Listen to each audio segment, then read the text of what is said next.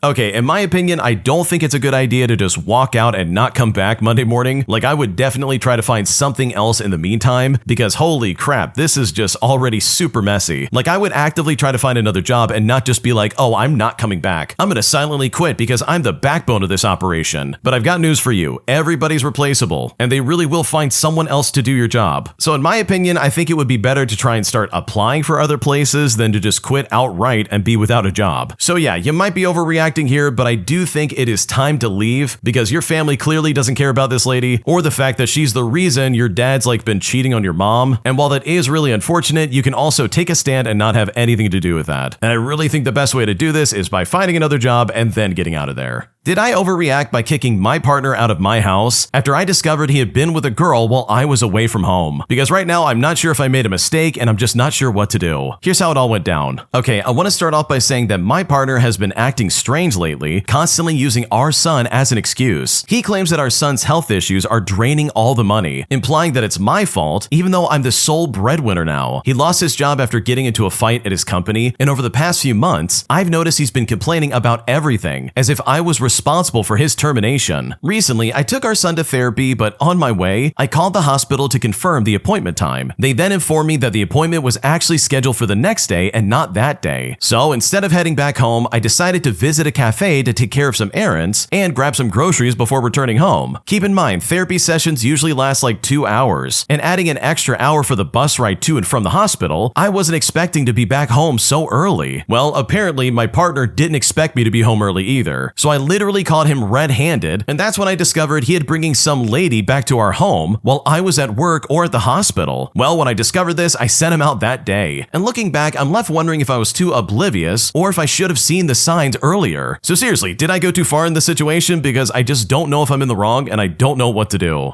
Oh man, this guy was taking advantage of you. That is so unfortunate. Think about it. This guy literally tried to be like, I got fired and it's your fault. all while using your son between the two of you as some kind of excuse. Like, I'm sorry, I don't care what kind of stress you're under. Acting like that and trying to like blame your partner on you getting terminated all because you got a fight at work, that's like inappropriate. So in my opinion, I think getting rid of this guy and kicking him to the curb is like the best decision you made. He's also not the brightest person in the world because he brought some lady back to your house while you were gone. Like, he clearly thought those few hours would have been enough time for him to meet with this lady and get away with it. But that decision in and of itself is so toxic and so dumb, dude. So no, you did not overreact by kicking him out. I think that's the only reasonable thing to do here because this guy was cheating on you and he clearly just did not want to do anything with his life. And with all things considered, you definitely do not deserve to be treated like this in the slightest. Am I the jerk for trying to write up an agreement after my sister-in-law asked if she could borrow a few $1,000s from me? Because right now she's trying to make it seem like I'm the jerk for writing up any kind of agreement between the two of us, and at this point, I don't know if I'm in the wrong. Here's what's going on. Okay, I want to start off by saying that my sister-in-law needs some money on a short-term basis, and she just needs a few $1,000s. And for me, I have a rule that for anything over $1,000, I need a basic contract. So I offered a loan with what I consider to be rather favorable terms. It would be a 15-year schedule, 12%, 6%. The lender can call for a balloon payment at the 60-month mark. No payments or interest for the first 6 months. Well, when I said this, she responded with an unwillingness to sign an agreement and that I should simply lend the money because she is good for it. She also mentioned to my wife that she does not like the idea that I'm trying to make money off of her. Now, I felt that my offer was extremely fair, and she had indicated an ability to pay the entire thing back in February, so in my mind, offering 6 months of no interest and no payments is materially aligned with her desires. And specifically, I'm not making any money off the deal, especially if the full repayment in February were to happen. I have been witness to friends and family loans turning into absolute disasters, which is why for me, anything under $1,000 is always just a gift from my point of view, and anything over $1,000 gets a basic agreement so that expectations are clear and both parties are protected. It's also important to note that she did not cast any dispersions or say anything negative to me, but I definitely kind of felt like a jerk here because her expectation was that I would just spot the cash with no type of agreement. But at the same time, I don't appreciate the communication to my wife that I'm trying to make money off of her. At the end of the day, I'm more than happy to float whatever they need for 6 months, but if circumstances change and I have cash locked up in something that doesn't pay any interest, for all intents and purposes due to inflation, I'm going to be perpetually paying a price beyond the initial loan amount. So seriously, am I the jerk here for wanting to have some kind of agreement because I honestly just don't know what to do anymore?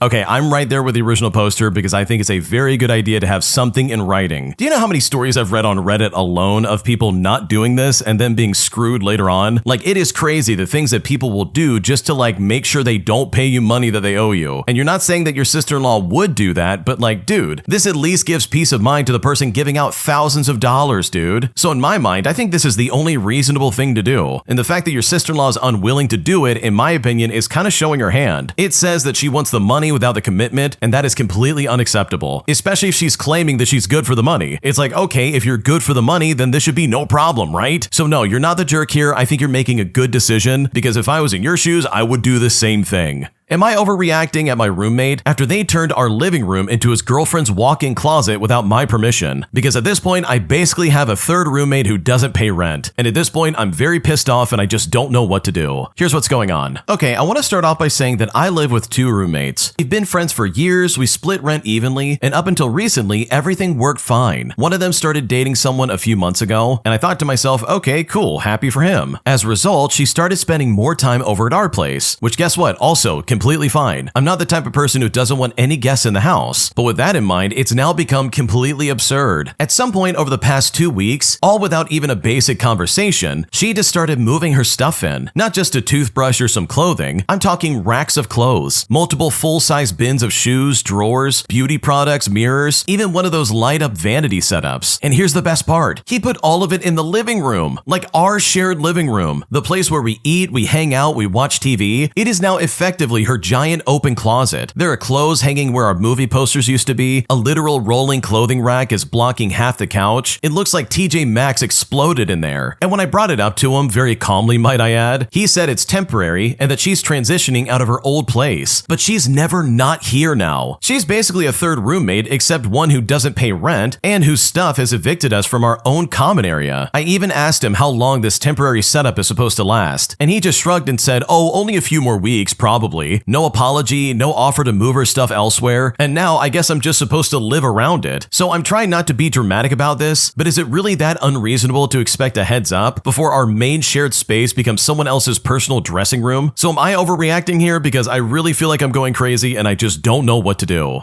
Okay, in my eyes, I think the way your roommate's acting is completely unfair because the original poster is 100% correct. This is intrusive, it's very rude, and it's inconsiderate of pretty much everybody in the living space. Like, I know for a fact if I lived there, I'd be pissed off. I'd be like, dude, this is like a shared space that we all use. Your girlfriend can't put all her crap here and expect me to be okay with it. Like, I don't think so. So no, you're not overreacting. This is a completely normal reaction, and you have every right to be pissed off because this is some weird behavior and I don't blame you for being upset. When you subscribe, make sure to hit the bell to turn on notifications. To finish listening to all the stories, check out the playlist at the top of the description. And if you like Am I the Jerk, make sure to subscribe to Am I the Genius. Everything will be linked down below in the description.